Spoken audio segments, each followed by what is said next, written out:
Hello and welcome to the Stories of Northern Life from the Sault Ste. Marie Museum.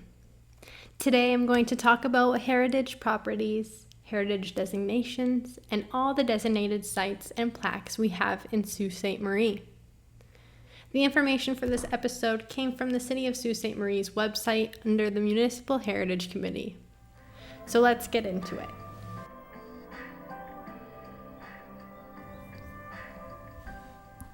The City of Sault Ste. Marie currently has 38 designated heritage properties, which include buildings, plaques, and monuments. Most of these are found in the downtown core or in nearby neighborhoods where most of the early development of the city took place.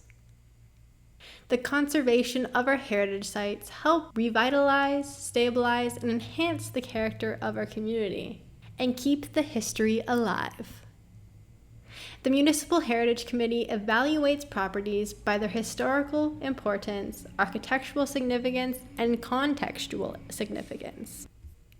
A property may be of cultural heritage value or significance in association to a person, event, or movement symbolic of historical importance to the community. A building is of architectural significance if it's a good example of a building type, architectural style, or period, or if it's designed by an important architect or an early build to the city. Contextual significance comes if it forms an integral part of the surrounding streetscape. For example, if a building was built with local sandstone, particularly from the Sault Ste. Marie Canal excavation. If you didn't know, the creation of the canal supplied a lot of the buildings in this area with local sandstone. One of these buildings is our local museum, which is also the old post office. You can request a property designation. The application represents a preliminary request for information regarding the cultural heritage value and significance of the property. To find out more information and find the application, head over to the Sault Ste. Marie's website under the Municipal Heritage Committee. Now let's get into our designated residences in Sault Ste. Marie. First, we have 34 to 36 Hendrick Street.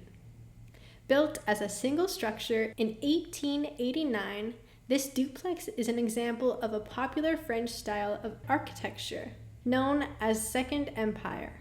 This house is the first known brick-faced house in Sault Ste. Marie.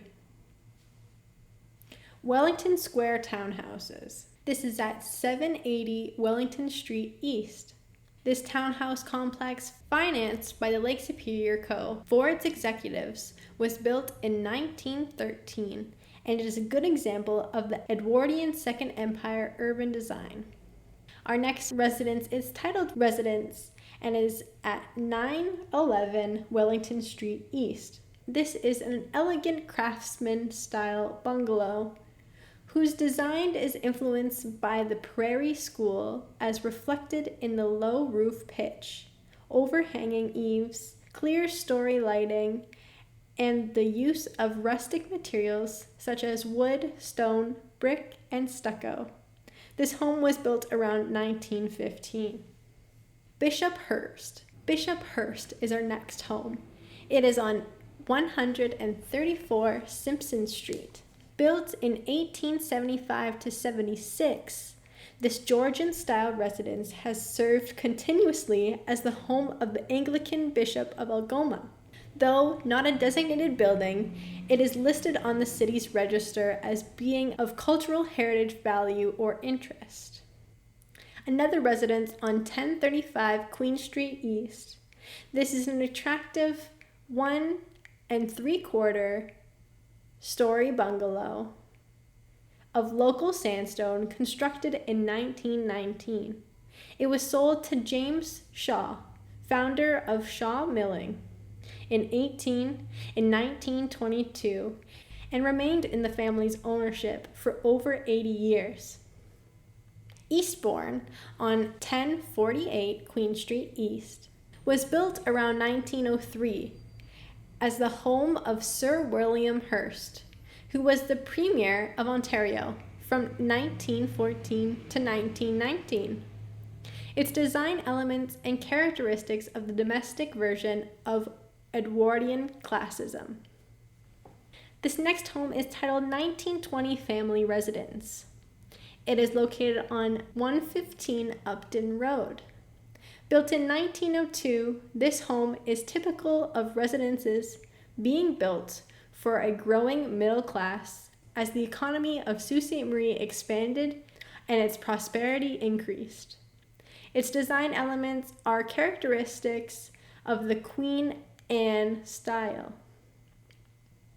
Our next home is titled Upton. It is on 10 Kensington Terrace. Built in 1835, Upton is one of the city's oldest residential buildings. It was the home of Weymouth Simpson, last chief factor of the Hudson's Bay Company in the Soo, and the first member of Parliament for the district of Algoma. It is an excellent example of the Georgian style of architecture. Next, we have the McLeod family residence at 143 McGregor Ave. Built in 1906, this home is typical of residences being built for the middle class, just like the 1920 family residence, and it also has characteristics of the Queen Anne style. Lastly, we have another residence at 1164 Queen Street East. This is an elegant craftsman-style bungalow, and it was built around 1915. Now, I challenge you to go out and find the plaques and historical buildings in our downtown core. Not these residences, because lots of them are still occupied by families themselves. But try to figure out which buildings in our downtown core are designated heritage sites, based on the criteria of historical significance, contextual significance, and architectural significance. And come back next week for another episode, and I'll talk about all the other designated sites.